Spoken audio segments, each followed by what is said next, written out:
This is CBC Here and Now. This is the first oral COVID-19 therapy that can be taken by patients at home, which is an important distinction.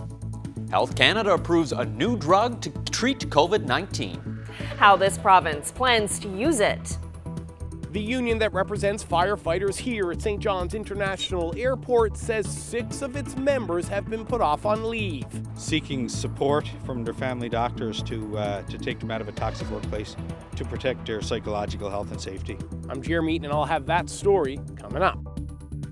Rinse and repeat. Another wind and rain event on the way for parts of the island, and then some snow for Labrador. Good evening and welcome to Here and Now. I'm Carolyn Stokes. And I'm Peter Cowan. The province is not going to ease restrictions, at least not yet. We heard today that with the current number of hospitalizations, the restrictions under what the province is calling is an alert level 4 is going to remain in place for another week. One of the reasons is that rising number of hospitalizations. Today, the province announced 15 people are in hospital, 3 in the ICU. Now, that is up from 7 cases from Friday, but still not quite at the peak hospitalizations we saw back in October at the height of the Delta cases. The number of cases announced today was 239, the lowest we've seen so far this month, but testing is also lower. Today, the Minister of Health emphasized that Newfoundland and Labrador's hospitalizations are the lowest in the country because vaccinations are the highest. We do, however, see a rise in the number of inpatients. And I think it's important to appreciate a couple of things around this. That number is as low as it is because of everyone's hard work with the vaccine and now with the boosters. The vast majority of these people have significant medical challenges independent of COVID-19. And because of our success with vaccination, you would still see some of these people being partly vaccinated. Now, the Minister of Health also responded today to calls for more rapid tests. He says the tests they have are needed for outbreaks, for travelers coming into the province, for schools, seniors' homes, and daycares. He says there aren't any extras for them to be able to hand out to the general public. We're going to be in the process of burning through around 1 million kits a month. We have as yet not received any of the 140 million from the federal government. I spoke with the federal minister recently. He is reluctant to give us any estimate until he knows he can give us a firm date. And I respect that, and it's very helpful. So the kits we have sourced, and the kits we are also going to source, we expect another 500,000 over the course of the end of next week. We have sourced independent of the federal chain. Meanwhile, there is a new tool to help prevent people from getting sick and ending up in hospital because of COVID-19. Health Canada has approved a new antiviral medication from Pfizer. Studies from the company show the drug can reduce the likelihood of someone ending up in hospital by almost 90%. The company also says the drug should work against the Omicron variant. This is the first oral COVID-19 therapy that can be taken by patients at home, which is an important distinction. The treatment consists of 2 tablets of nirmatrelvir and 1 tablet of ritonavir taken together twice per day for 5 days. The treatment is intended for use after a diagnosis of COVID-19 and within 5 days of the start of symptoms. So how will Newfoundland and Labrador use this new drug? Well, the health minister says that's for doctors, not the province, to decide. We have not received the details of the number. We expect that Canada is going to get in about 1 million doses. Our share of that would be 1.4% on population basis, and we will certainly make sure we get that. How it's used will depend on the advice from infectious diseases experts, and it's essentially a clinical decision. It won't be a health policy decision. It won't be an administrative decision. Now, we are expecting a full briefing with Dr. Janice Fitzgerald, the Chief Medical Officer of Health, but that'll be on Wednesday with an update on plans to get students back to in-person learning with the goal of that happening a week from today. Well, in other news, RCMPs say human remains were discovered near a trail in Happy Valley Goose Bay on Friday. The remains were found just north of Kellen Drive in the town. Police say they are investigating and the area was secured through the weekend. Police say the remains were moved from the area today to be taken to the office of the Chief Medical Examiner for analysis. An RCMP representative says residents should expect a police presence for some time.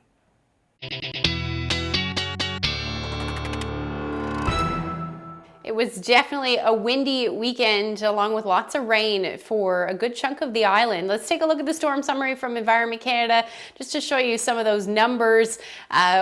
Winds gusted as high as 155 kilometers per hour for Green Island, Fortune Bay.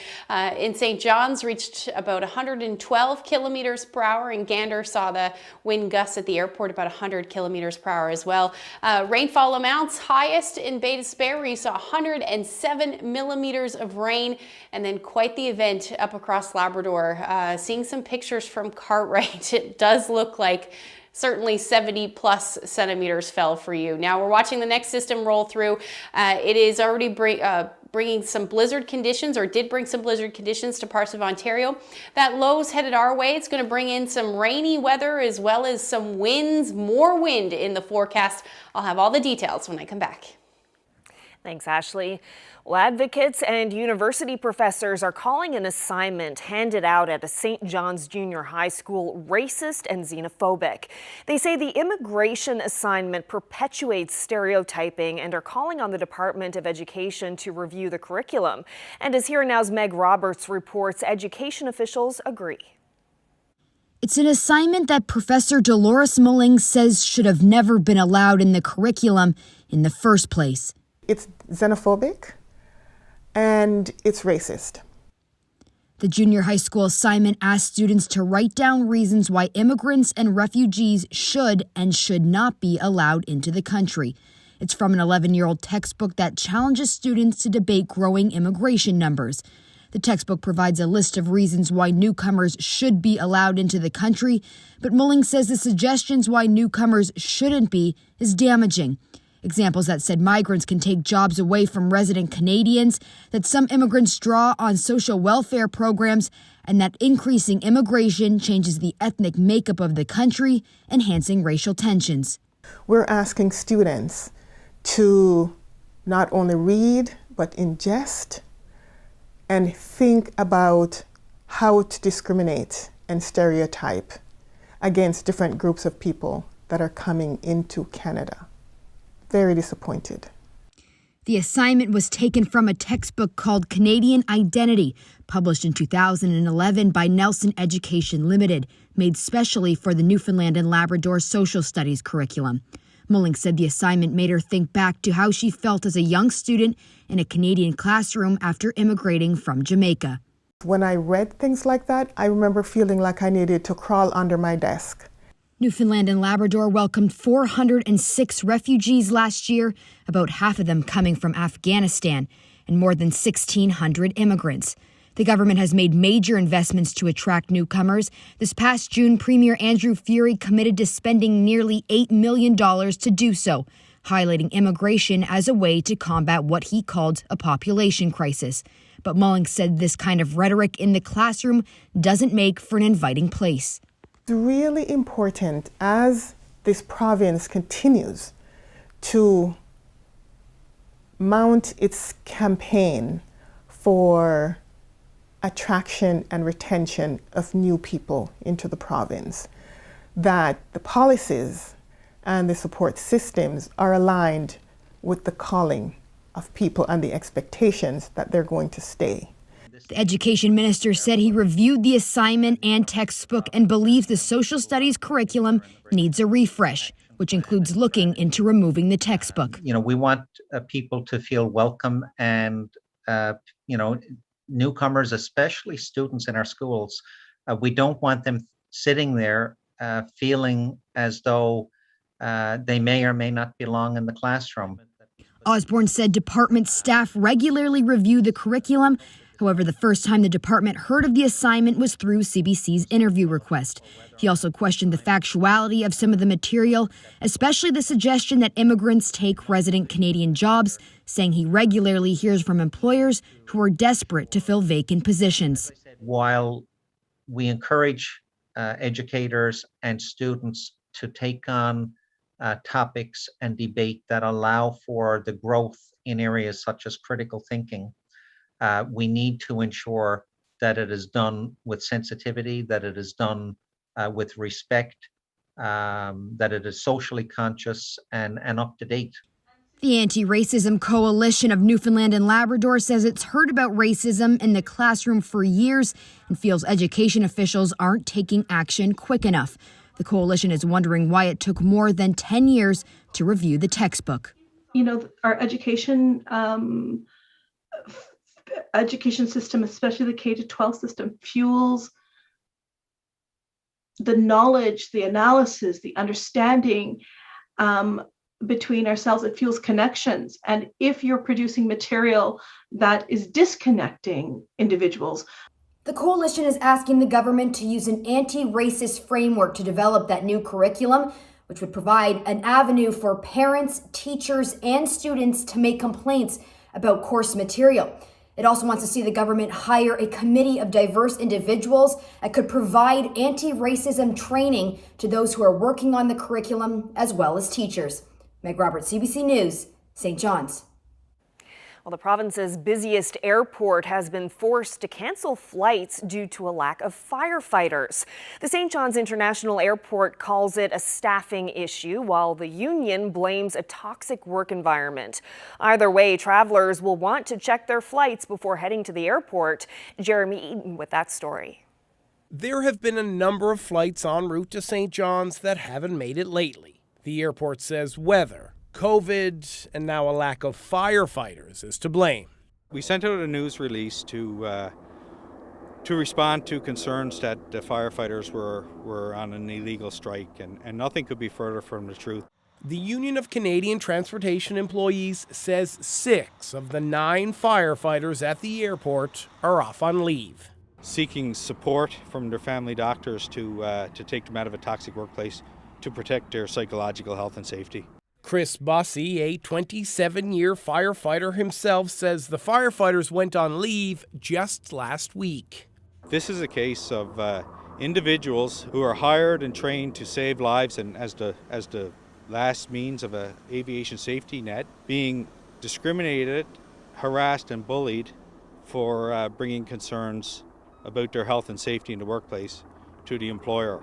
The airport authority was not doing interviews today, but did send a statement. Currently, there is a potential for disruption to the airline services related to the authority's ability to provide federally regulated aircraft rescue firefighting services. At the moment, the authority is unable to staff its fire hall at regulatory required staffing levels to maintain normal airport operations due to current fire hall staffing absences. The statement goes on to say that the airport is operating safely as per regulatory requirements and offers apologies for any issues this has created. Bussey says now there is 1 firefighter per shift for the entire airport. They're not adequately equipped to respond to the calls, to respond to a catastrophic incident that potentially could happen here any day. They want the public to know that, but most importantly, they want to look after themselves. To quote the flight attendants, to put their own oxygen mask on first. While the two sides who work behind this fence try and figure it out, passengers should first check their flights before rushing to the airport. Jeremy Eaton, CBC News, St. John's.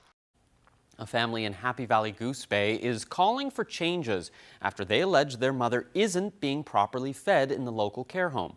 Bridget Saunders is a 91-year-old resident with dementia, hard of hearing, and who went blind in November. Her family says that's when they noticed issues with her eating. She'd already, missed out on a couple meals from what I could see, from just not seeing her food. And that fight to get her some help with eating, it's not resolved to this day, not resolved. And so the way I see it, and we see it, she's starving. She's being starved. because she's not getting the food she needs. Management, I did a video of her trying to eat probably a month ago now, maybe like early December. And I walked into her room and she was sitting on the edge of her bed, and it was pathetic. It was pitiful to see her her hands were hovering around her food, picking at this, picking at that. She was dropping food into her milk and she couldn't see what she was putting into her mouth. I stood there for 8 minutes videotaping her before I finally spoke to her. And she didn't see me standing in front of her. And nobody come into the room to help. And so then when I spoke to her and got her attention so she understood it was me, first question she had for me was, have you come to feed me? Because she was hungry. And I said, yes, and I fed her. But it shouldn't have been necessary for me to have to do that video. I took the video to management. That's when management acknowledged she needed help. From then until the last time I saw her, which was when I was allowed to go in last on December the 30th, though they had management acknowledge she needed help with feeding for all her meals, she is not being fed from what I saw when other residents are being fed. She's not being cleaned up before her meals. She's being set up in her bed, and she wasn't being transferred from her bed to the wheelchair at all. And she was being fed like that, dirty, filthy, and not cleaned. And it's not good enough. The staff member now will sit down with her, since management said they must sit down with her. So, but it's not in a timely manner. Like the short staff is what I'm hearing from staff. But when I put that to management, suggested that maybe they were short staffed, management denied that there was any issue with staff. I would have hoped if they had somebody assigned to her that was trained, it would have to make a difference. If she had somebody assigned to her who knew how to feed an elderly person, because not everybody can do that. And I would hope it would have to make a difference. It would have to. Now, the family would like Joan Saunders to be given an exemption to be able to go into the care home, no matter the restrictions. Labrador Grenfell Health says it ensures that core staffing levels are safe. It says care is a team approach, and the pandemic has put pressures on the staff, and that it's realigned staff from other areas as well. The health authority also says that designated support people are allowed in the facility, even during alert level 4. Saunders says she intends to pursue that designation. Well, residents at retirement homes across the province are largely cut off from the outside world as the Omicron wave rages on. There are outbreaks at some homes while others have had COVID-19 exposures. Public Health has introduced visitor restrictions to stop the spread, leaving many residents feeling isolated. Now, a retirement home in St. John's has introduced a new program to combat loneliness. Here Now's Darrell Roberts reports.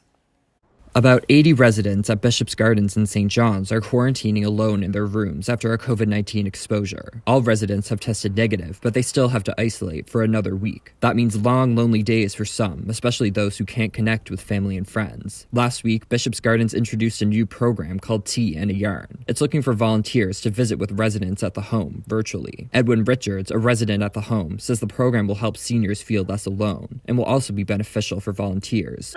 They get to know their experiences and someone chat with and hear stories, hopefully uplifting stories that will cheer them up.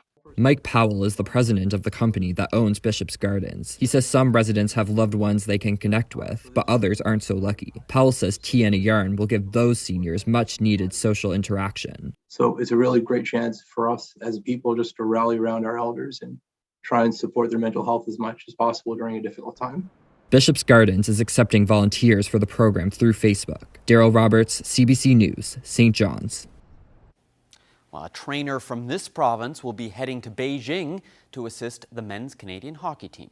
Brian Cheeseman from Mount Pearl was recently selected as one of the athletic therapists for the team. The announcement was made on Friday. Cheeseman said his prior experience with Hockey Canada programs is what gave him the opportunity. He's worked with Canadian teams at the Channel 1 Cup in Russia, as well as the World Junior Championships.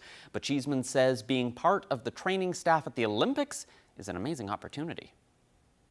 Yeah, not bad for a guy from Mount Pearl who never really played a whole lot of high-level sports in his life. But yeah, it's as you can see, I mean, I don't think I've stopped smiling for about a week, and you know, it's been hard to kind of keep a lid on things before the announcement came out yesterday. But you know, you represent your country first and foremost, but then you know, you represent your hometown and your family and your extended family, and it's an amazing opportunity and an amazing honor to be able to be on the Olympic stage.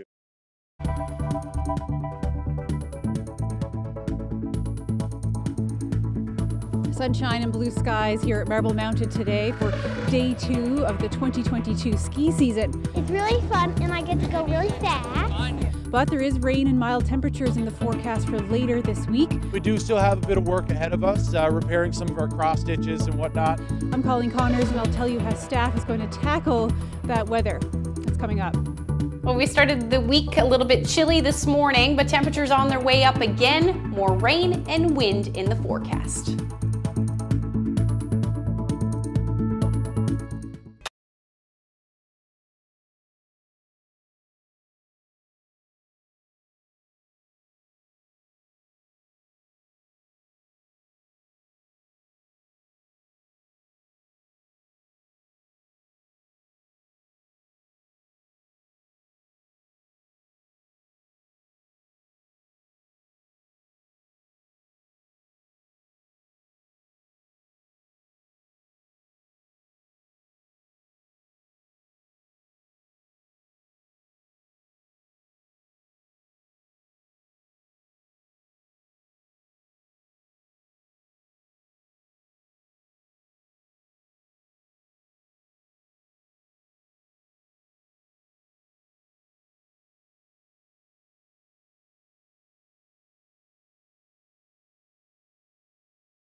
Well, Peter, it's hard to believe that it's been exactly 2 years since the storm that came to be known as Snowmageddon slammed the province, dumping between 70 and 90 centimeters of snow on the Avalon. I don't know whether or not it either feels like yesterday or a lifetime ago. Yeah.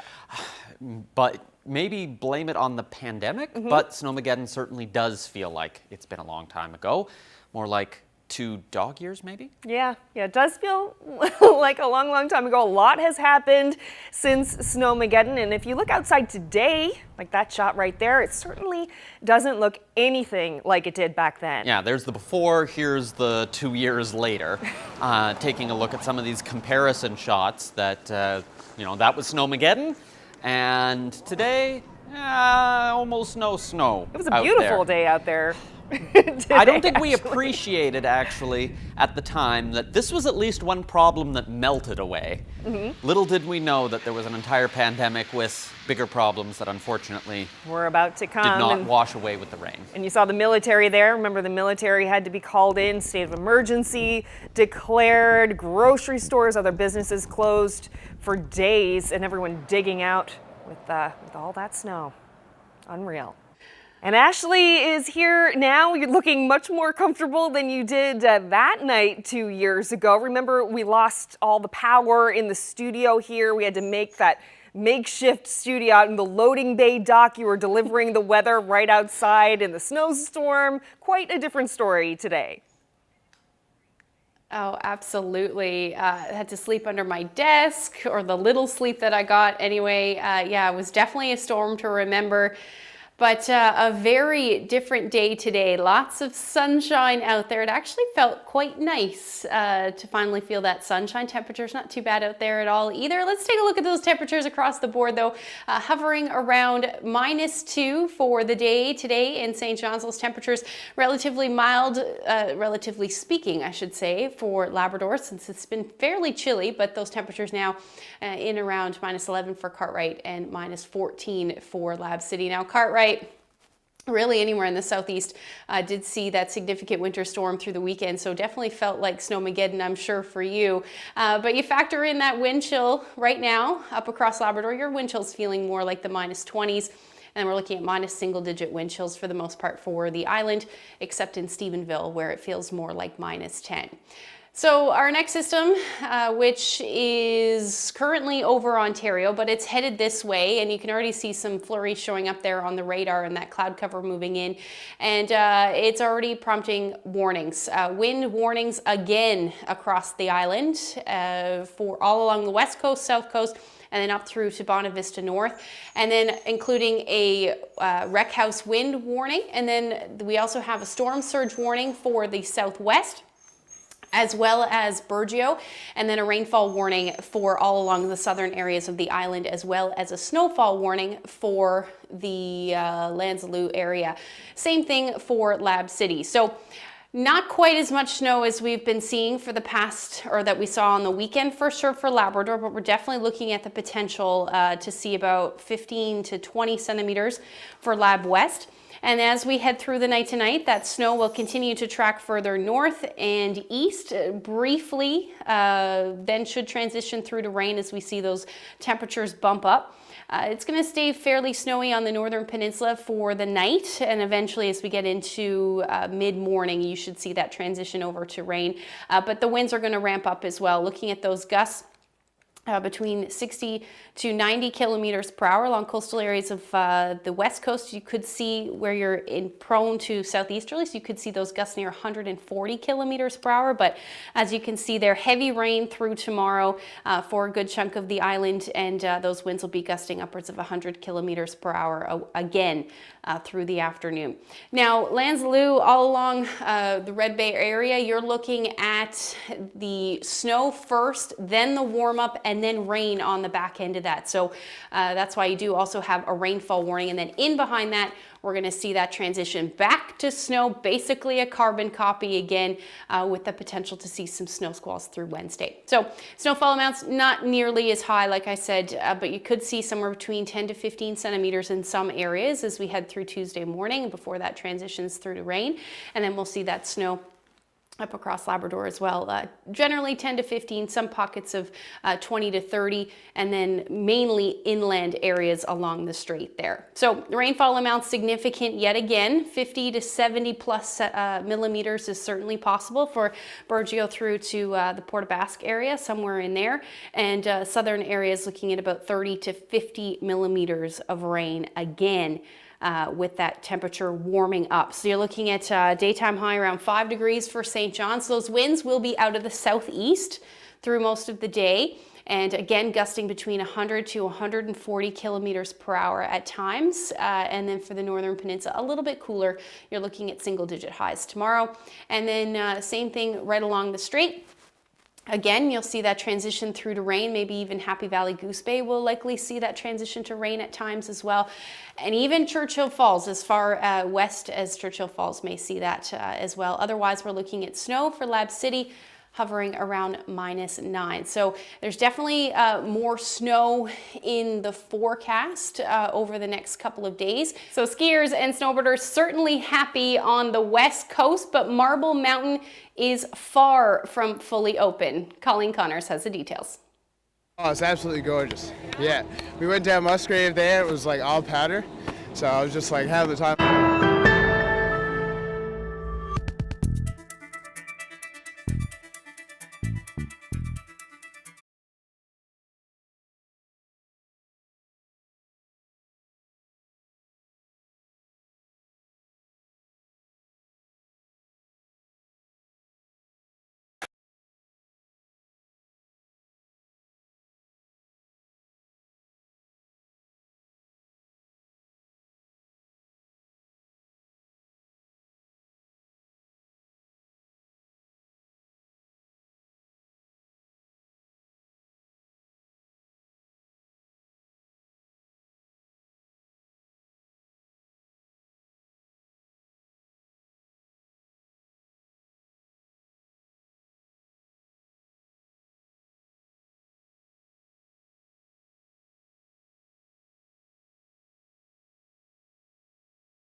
Welcome back, and sorry about our technical issue there just before the break. So let's try this again. Skiers and snowboarders hit the hills today in Corner Brook, but Marble Mountain is far from fully open. Here now's Colleen Connors has more on that story. Oh, it's absolutely gorgeous. Yeah, we went down Musgrave there. It was like all powder, so I was just like having the time of my life. It's a little bit icy, but it's really fun. These snowboarders and dozens more like them made their way to the west side of the mountain on this very sunny day 2 at Marble Mountain. The hill opened Friday with about 100 riders waiting to get on the lift. The weekend's mess of rain and then snow shut down the hill. Yeah, this morning I actually had 3 runs. The groomers are superb.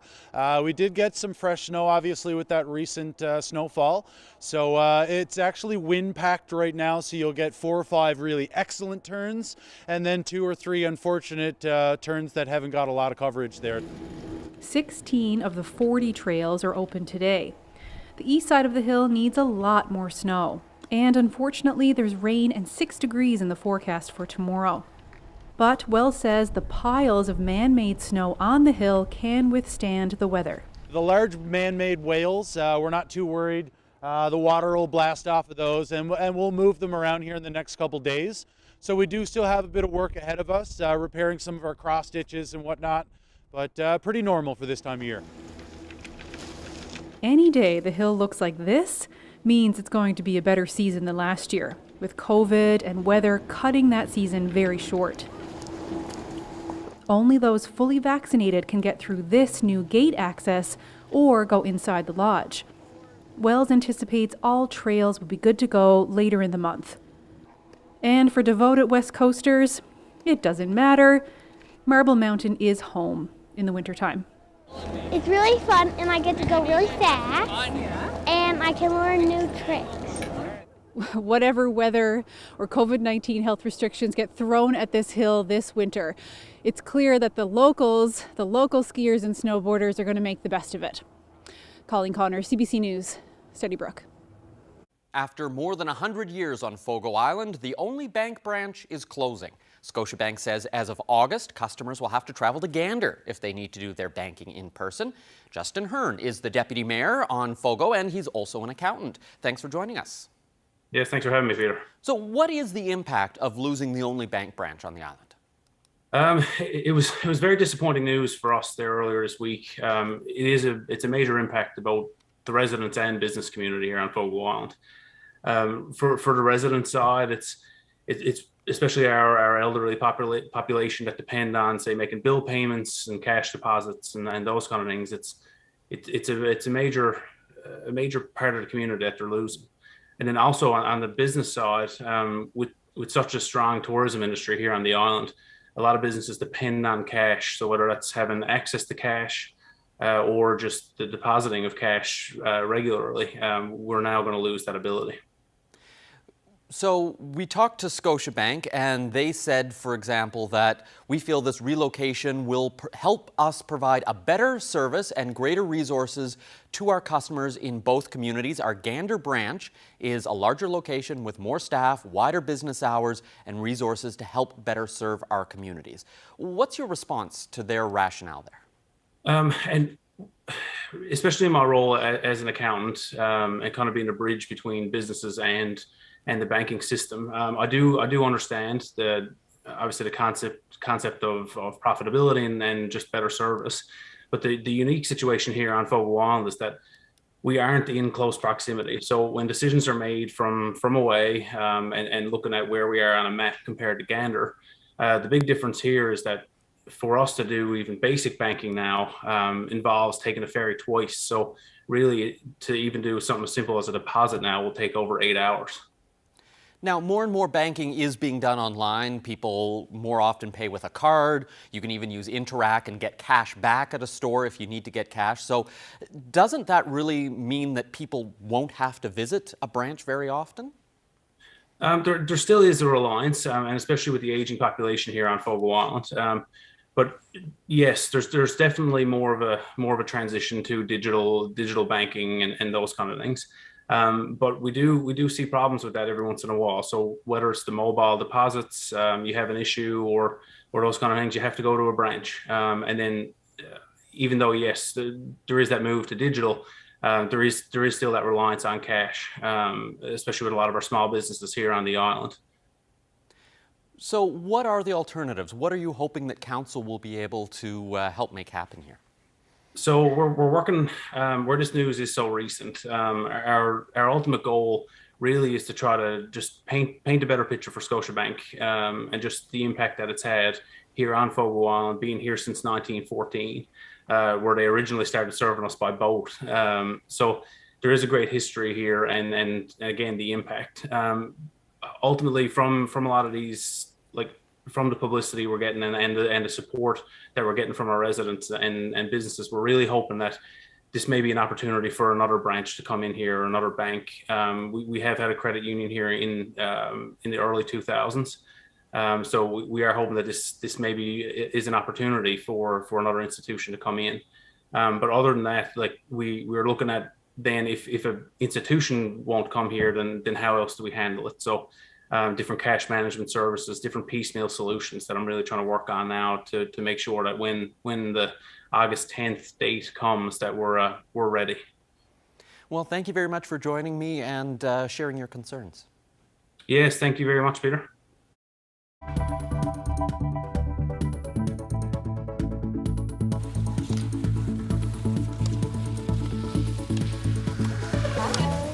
A procession of people out enjoying the calm after the storm, cross-country skiing and snowshoeing down Gower Street in the wake of Snowmageddon. Yes, on the 2-year anniversary, we look back on that epic winter storm that's coming up.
2 years ago, Snowmageddon absolutely buried the Northeast Avalon.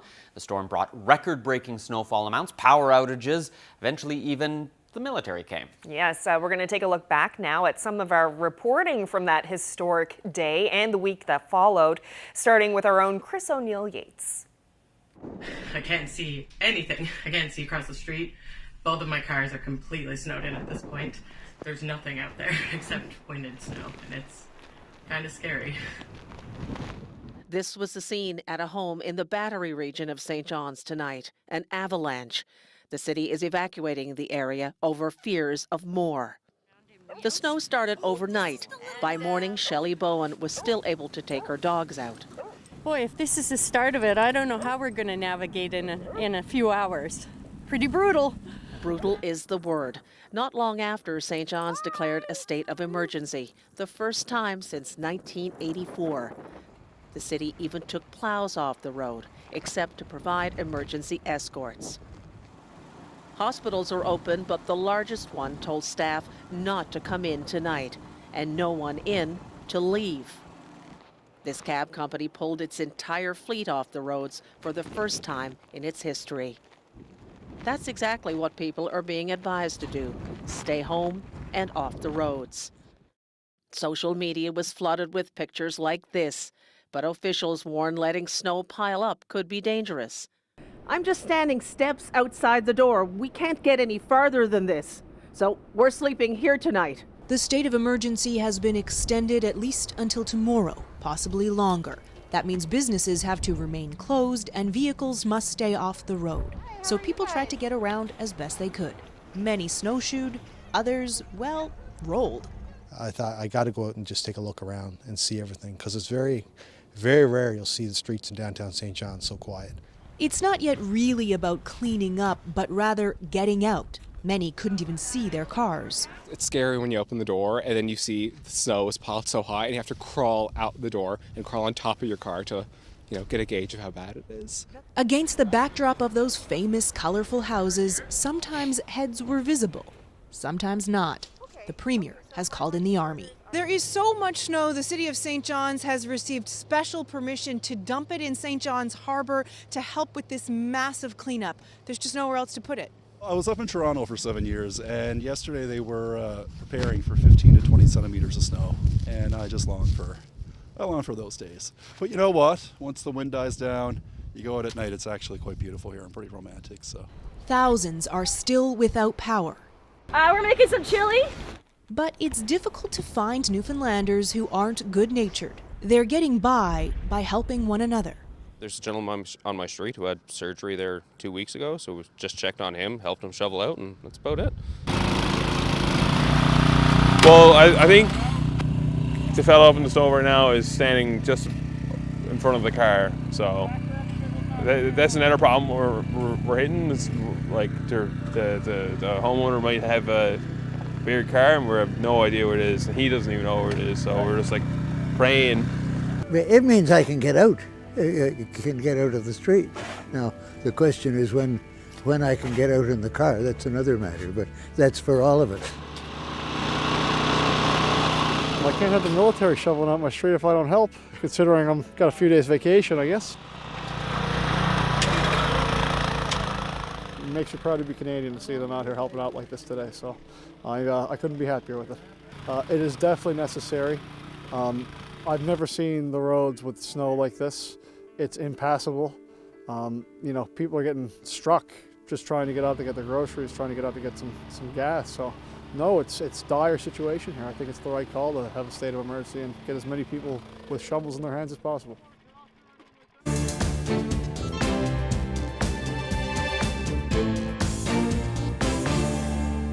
While vaccine and booster rates are relatively high in Canada, even those who have their COVID shots are getting sick. And that has some people asking, what's the point? And questioning the value of the booster. But as CBC's Vicadopia explains, science is backing that third shot. Even though Linda Lux had her booster, she says she still did everything she could to protect herself. Then the cold and flu-like symptoms started. And then the aches got worse, got the body aches, the skin aches, and that was over about a 24-hour maybe 36-hour period. And then it started to get better. Lux volunteers at a vaccination clinic and knew the booster wouldn't make her immune to the coronavirus. What caught me off guard was not so much catching it, but how quickly it came to my world when I'm very conscious of being safe. Indeed, the Omicron variant continues to spread like wildfire, and even though more Canadians have their boosters, the vaccinated are increasingly testing positive for COVID, which can seem as though boosters aren't working against Omicron. But consider how many Canadians had their shots. It's unvaccinated people still most at risk of infection and filling ICUs. Experts say boosters help shore up our antibody response to Omicron as well as our T cells, but it's not perfect. They may not prevent you from being infected in the first place, but they will rapidly clear that infection before it can make you very sick in many people. And they'll also reduce the amount of virus that you're generating and make it less likely that you will infect somebody else. With so many boosted people reporting cold-like symptoms, is it worth deliberately getting infected to get it over with? Experts say no. So natural immunity is not always better because it's not predictable. That's the problem. It's not predictable whether you'll be the person who has a profound immune response that can lead to complications like hospitalization, like long COVID. Not to mention the risk of infecting others who could still have severe outcomes. Vic Adopia, CBC News, Toronto.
As we're reminiscing about Snowmageddon of 2020, a major winter storm is rolling across a large section of central Canada. Significant snowfalls have hit Ottawa and Montreal, and Toronto is on track to set a new 24-hour snowfall record.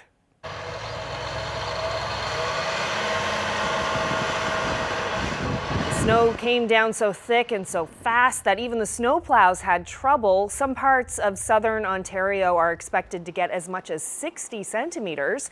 In Ottawa, the city has already broken its record for snowfall on this date. There were 43 centimeters on the ground by early afternoon, nearly doubling a record set 102 years ago.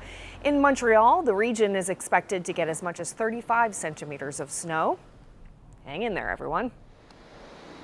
This weather update is brought to you by the NL 511 app. Know before you go. Check road conditions, highway cameras, and the provincial plow tracker with the NL 511 app.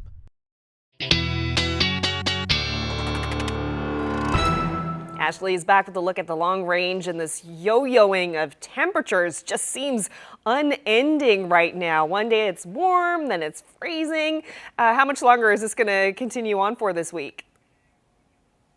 Yeah, that's exactly. It's really hard to get acclimatized when we have that yo-yo temperature for sure. And we're back down on the other end of this now as we get into Wednesday.